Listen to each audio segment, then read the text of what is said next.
Bueno, queridos amigos y amigas, buscadores de la excelencia, de la trascendencia, hoy comparto un texto de una entrevista que le realizan a Claudio Naranjo sobre First sobre la terapia gestal, una publicación de Universitas Psicológica.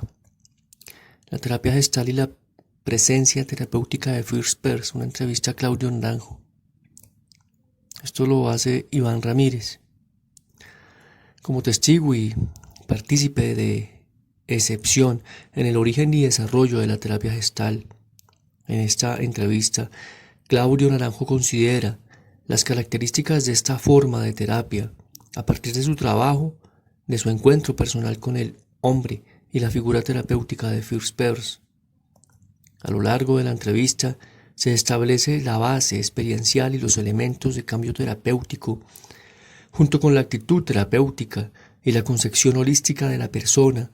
Además se destacan los contrastes entre la psicología académica, la dimensión espiritual del ser humano y la intuición del terapeuta en relación a la ayuda. Las palabras clave son psicología humanista, terapia gestal, First. En relación con Claudio Naranjo, resumir la trayectoria de Claudio Naranjo resulta difícil, en especial si se quiere hacer con una óptica lineal. Más apropiado es quizá suponer que tanto la persona como la obra están tan íntimamente ligadas que es mejor considerarlas interrelacionadas como una totalidad, más aún si se entiende que su trayectoria es singular en cuanto que abandona e influye en el terreno donde se intersectan las tradiciones espirituales y el conocimiento académico de la intimidad psicológica del ser humano, ya que su formación es multidisciplinar y sus intervenciones variados. Se presentarán aquí los aspectos de su trayectoria que quizás sirvan más a la intención de distinguir su perfil. Claudio Naranjo hizo estudios en música y filosofía y es médico de la Universidad de Chile. Se formó como psiquiatra bajo la supervisión de Ignacio Mate Blanco. Fue profesor de psicología del arte, de psicología social y además director del Centro de Estudios de Antropología Médica y director de la clínica psiquiátrica de esa misma universidad. Realizó estancias de aprendizaje e investigación en la Universidad de Harvard con Gordon Allport, en la Universidad de Illinois con Raymond B.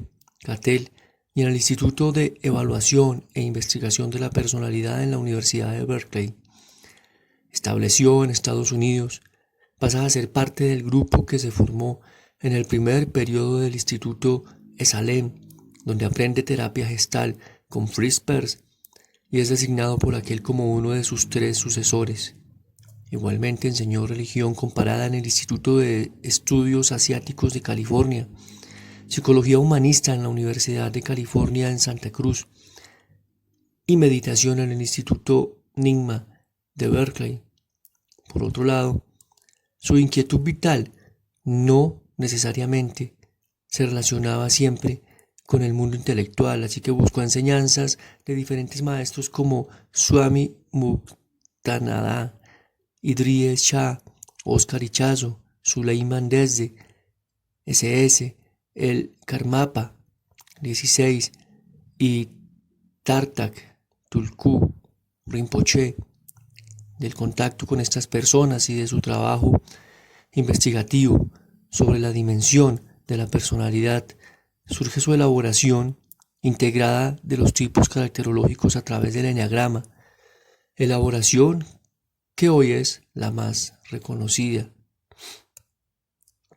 En los años 70 da origen al programa SAT, el cual paulatinamente crece y se convierte en una escuela holística de integración tanto de las tradiciones espirituales como lo disciplinar y lo psicoterapéutico. El SAT originalmente fue concebido para la formación de psicoterapeutas y hoy se extiende también a la formación personal de otros profesionales de la salud y de la educación. Sus actividades comenzaron en Estados Unidos, España, Italia, Alemania y hoy también se desarrollan en México, Colombia, Brasil, Chile, entre otros países. A partir de los años 90 ha dirigido también su atención a la estructura de la educación de varios países del mundo y ha trabajado en promover en esta estructura una actitud compasiva de transformación individual y de responsabilidad social.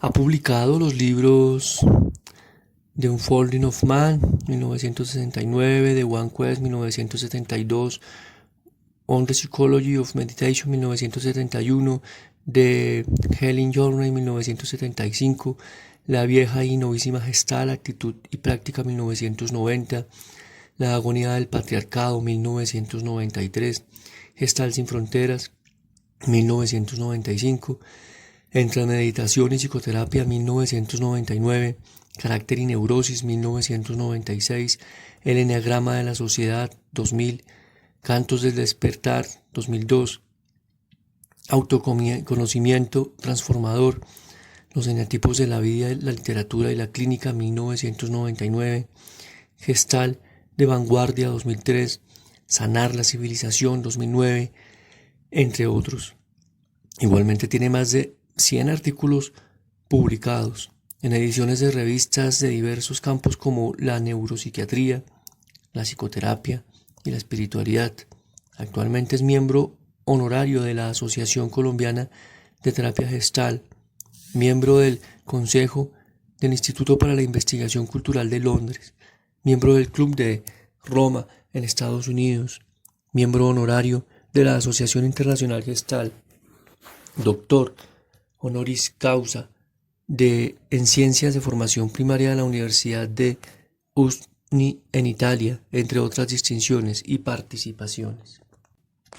La entrevista se realizó con motivo en la reciente visita de Claudio Naranjo a Colombia. La grabación, la transcripción y las revisiones fueron realizadas en Bogotá. Iván Ramírez Calderón, entrevistador. IRC. Quiero comenzar por comentar que en otros momentos has dicho que la terapia Gestalt es un enfoque singular de terapia porque pone la atención más sobre la intuición o sobre la comprensión viva y directa que se hace de la relación de ayuda que sobre los presupuestos teóricos. Naranjo 1990. ¿Qué principios soportan un enfoque de terapia como este? Claudio Naranjo. Yo creo que a Per le hubiera gustado decir que ninguno.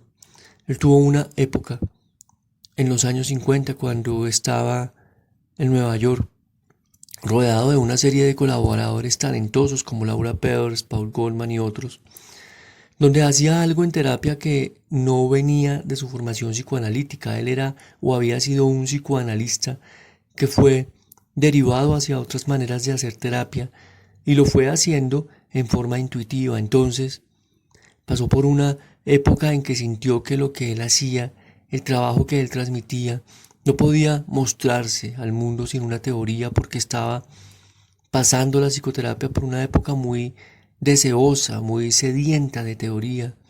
No se consideraba válido lo que no tuviera explicación.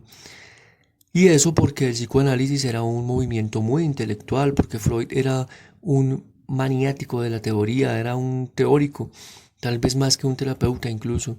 Entonces allí pagó un dinero que es ridículamente poco, visto por nuestros ojos de hoy. Le pagó $500 que había ahorrado, no era mucha la plata que tenía, a Paul Goldman, para que Paul Goldman le confesionase una teoría.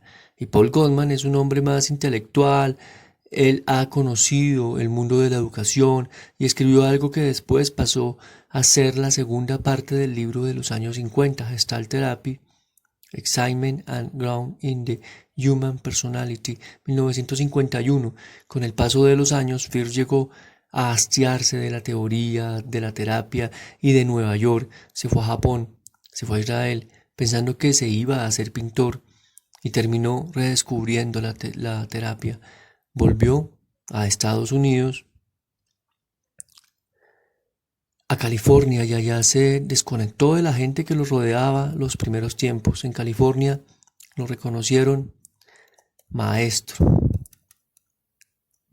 sin necesidad de ponerlo en palabras. Había una relación de gran respeto, lo trataban como a alguien de quien no se necesitaba explicaciones y él ya no necesitaba la teoría de aquel libro de los años 50.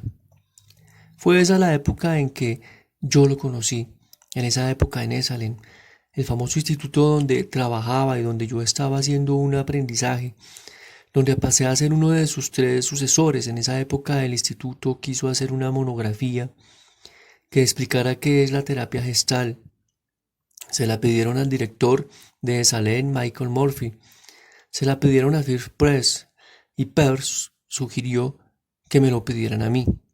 Así que hice yo una monografía, un librito de pocas páginas que se llamó Yo y tú, aquí y ahora, en el que quise reducirlo a unas pocas explicaciones y contesté la pregunta: ¿qué estás haciéndome? Pero le contesté haciendo más lo que yo había visto que Peirce hacía. Entonces dije que en terapia gestal uno de los principios es la vivencia del presente, pero también cuando uno está en el presente se ve que vienen los fantasmas del pasado a presentarse en el presente, y en ese caso se usa en la terapia el intento de revivir el pasado, no de recordar el pasado, como la asociación libre. Entonces lo que se hace es trasladarse al pasado para dramatizarlo, la técnica de la dramatización. Y bueno, escribí una serie de cosas, incluyendo el trabajo de los sueños, tomando el sueño como un mensaje existencial. Naranjo 1968-2007.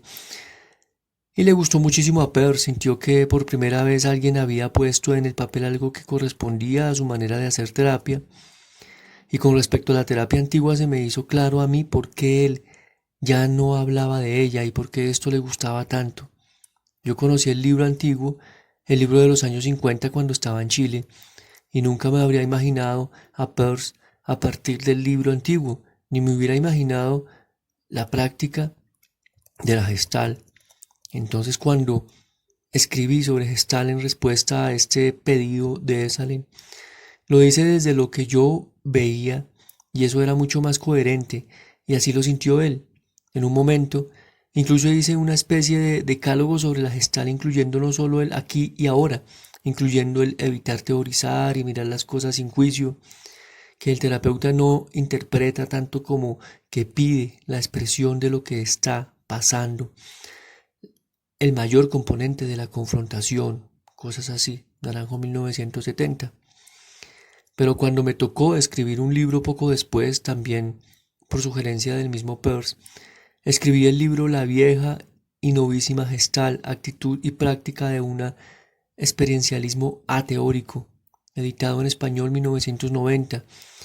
Quise señalar que el espíritu de la Gestalt era trabajar con la experiencia, con el mínimo de interposición teórica, de forma semejante a lo que es el Zen entre las corrientes espirituales. El Zen no se pierde mucho, en palabras tampoco. Lo que yo resaltaría es la pretensión, que incluso ya estaba en el existencialismo, de que hay que ir directamente a las cosas, a los fenómenos y a la experiencia. Pero el existencialismo habla muchísimo de la pretensión de no hablar. En cambio, la Gestalt es más real.